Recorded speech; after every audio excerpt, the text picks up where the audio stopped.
दोस्तों, मैं आशा करता हूँ कि आप लोग अच्छे हैं। वापसी में यहाँ पे दोबारा से स्वागत करता हूँ अपनी पोस्ट इंडिपेंडेंस इंडिया की सीरीज़ में।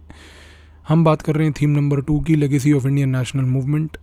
एंड अब हम आज का टॉपिक जो डिस्कस करेंगे that is basically the antipathy to economic imperialism. दोस्तों, ये बात हम जानते हैं और हमने प्रीवियस वीडियोज़ में इस सीरीज़ की एक चीज़ समझी है, और वो ये समझी है कि कहीं ना कहीं हम लोग जब देखते हैं कि ब्रिटिशर्स इंडिया आते हैं तो ब्रिटिशर्स इंडिया एक इकोनॉमिक मोटिव के लिए आते हैं। वो इंडिया में आके एक तरीके से इंडिया की इकोनॉमी को डिग्रेड करते हैं, इंडिया की इकोनॉमी को कॉलोनाइज करके उसको डिस्ट्रॉय करते हैं। हमने देखा कि किस तरीके से उन्होंने एग्रीकल्चर में, किस तरीके से इंडस्ट्री को, किस तरीके से सेविंग्स को, टैक्सेशन को, हर जगह को इम्पैक्ट किया। अपने प्रीवियस वीडियोज़ में इसके बारे में हम चर्चा कर चुके हैं।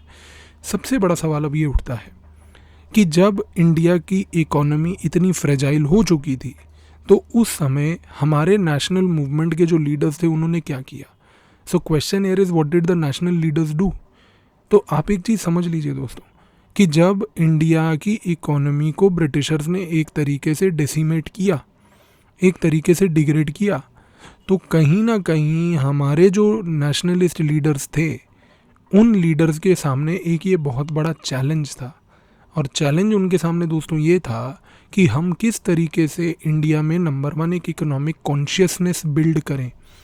क्योंकि देखिए, जब इकोनॉमिकली ब्रिटिशर्स ने हमें डिग्रेड किया, हमारी इकोनॉमी को तोड़ा, डेसिमेट किया, अपने स्वार्थ के लिए अपनी इकोनॉमी, हमारी इकोनॉमी को एक तरीके से बनाया कि जिससे उनके इंटरेस्ट फुलफिल हो जाएं, तो कहीं ना कहीं ये चीज़ हमारे लोगों को बहुत हर्ट करी।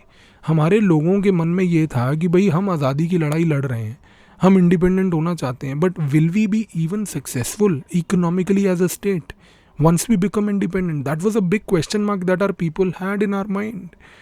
You know, they had this question in their mind. Would we be successful for that matter if India ever becomes independent? Because as an economy we have been degraded, decimated, destroyed, ruined by the British.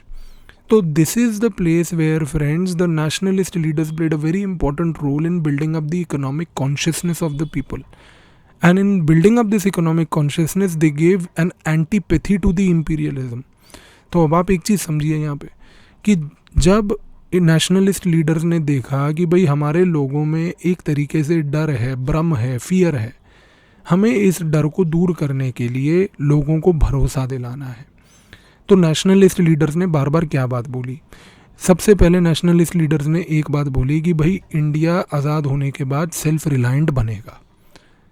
तो लोगों के मन में ये message डालना कि भाई हम लोग सेल्फ रिलायंट बनेंगे और हम अपनी नीड्स को खुद ही फुलफ़िल करेंगे, एक स्टेप था लोगों को ये भरोसा दिलाने के लिए कि घबराने की ज़रूरत नहीं है, जब हम आज़ाद हो जाएंगे इकोनॉमिकली हम अपने आप को मैनेज कर पाएंगे, किसी के मोहताज नहीं बने रहेंगे।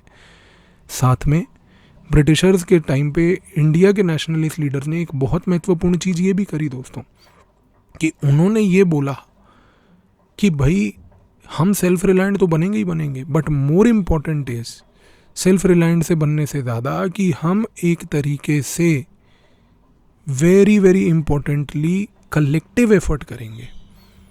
लोगों को बार बार नेशनल मूवमेंट में भी एक तरीके से कलेक्टिवली सोशल मूवमेंट के तहत लाया जा रहा था, और इस सोशल मूवमेंट में जो एक नेशनल मूवमेंट की तरीके से मैनिफेस्ट कर रही थी, लोगों को ये बात भी बार बार बोली गई कि इंडिपेंडेंस के बाद भी हमें ये नेशनल मूवमेंट का जो स्पिरिट है कलेक्टिवनेस का, इसको तोड़ना नहीं है। इस कलेक्टिवनेस के स्पिरिट के बेसिस पे ही हमें सेल्फ रिलायंस अचीव करना है।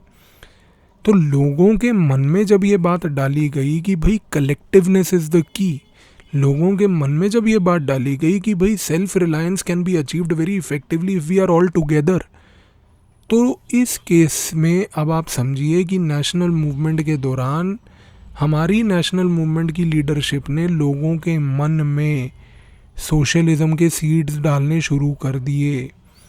बिकॉज ये जो बार बार एम्फसिस किया जाता था collectiveness aspect of the society का, इस collectiveness aspect of the society को एक तरीके से नर्चर करने का सबसे बड़ा मोटिव भी ये था कि कल को कलेक्टिव स्पिरिट के बेसिस पे जब ये लोग सारे इकट्ठे हो जाएंगे तो इन्हीं के कलेक्टिवनेस के बेसिस पे हम एक तरीके से इकोनॉमी में सोशलिज्म मॉडल के तहत एक सोशलिस्ट प्लान्ड इकोनॉमी बनाएंगे वेयर एवरीवन विल कंट्रीब्यूट। और गांधी जी अपने कॉन्सेप्ट ऑफ ब्रेड लेबर को बार बार बात करते थे, जो आपने अपने मॉडर्न इंडियन हिस्ट्री में पढ़ा होगा। और that concept of bread labour कि everyone should basically earn their own livelihood, everyone should earn their own bread, that also synced with this larger idea. तो गांधी जी ने क्या करा, एक ग्रास रूट लेवल पे ये मैसेज स्प्रेड करा कि देखो भाई, आपको आत्मनिर्भर पहले खुद बनना है, किसी दूसरे पे डिपेंडेंट नहीं रहेंगे। नेशनलिस्ट मूवमेंट ने क्या करा, कंट्री में बार बार ये आइडिया स्प्रेड करा, हम इंडिपेंडेंस होने के बाद अपने डिमांड्स को खुद फुलफिल कर लेंगे, हम किसी के मोहताज नहीं बनेंगे। तो सेल्फ रिलायंस का थॉट वो डाला। अब हम अगर सेल्फ रिलायंट बनेंगे तो उसके लिए हमारे को अपना पूरा प्लान ऑफ एक्शन रेडी रखना है। तो लोगों के मन में एक प्लान्ड इकोनॉमी का आइडिया आ गया। तीसरी चीज़ क्या हुई कि सबसे इम्पोर्टेंटली इस प्रोसेस के दौरान बार बार नेशनलिस्ट लीडर्स ने ये बोला कि जैसे नेशनल मूवमेंट में हम लोग एकजुट हैं, इसी तरीके से एकजुट रहना, कलेक्टिव रहना, and collectively we will all work together for the larger benefit of the humanity, not only our country but tomorrow from our country to the rest of the world.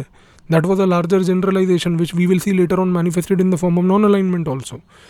तो कहीं ना कहीं ये थॉट कि self reliant बनेंगे और collective effort से काम करेंगे, इसकी वजह से seeds of socialism were also planted in the minds of the people. तो कहीं ना कहीं अब आप एक चीज़ क्लियर हो जाती है दोस्तों कि पॉवर्टी रिमूवल तो एक टारगेट था ही था, इसके साथ इंडस्ट्रियल बेस डेवलप करना, एग्रीकल्चर डेवलप करना, ये सब तो हमारे लिए इकोनॉमिक गोल्स थे ही थे।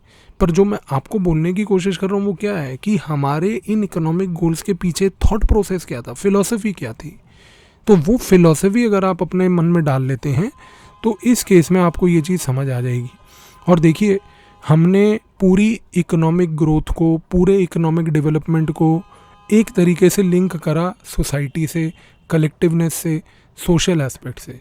तो कहीं ना कहीं we tried to create and conceptualise a message that in the post-independent India every man will matter and their contribution will be the national contribution। तो जो पिछले वीडियो में मैंने आपको वो nationalism and idea of India का concept बताया, तो try to link it now with that कि when everybody starts thinking of the nation as a whole above the caste, creed, religion etcetera, तो then the nation progresses. Otherwise आपकी सिर्फ community progress करेगी, आपका religious group progress करेगा, लेकिन यहाँ पर बात हो रही है कम्युनिटी की, कंट्री की, कम्युनिटी की नहीं।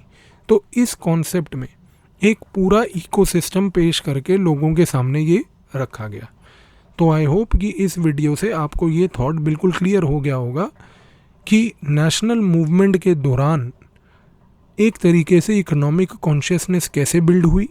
सोशलिज्म जब हमने मॉडल अपनाया तो वो लोगों को एक एलियन मॉडल क्यों नहीं लगा, क्योंकि उसके बारे में चर्चा, उसकी थिंकिंग, उसके थॉट्स पूरे नेशनल मूवमेंट के दौरान नर्चर किए गए। And as a result of which when we became independent, nothing was alien for the people. The people absorbed those ideas very effectively.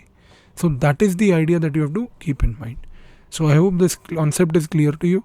We'll continue from here in the next video. Thank you.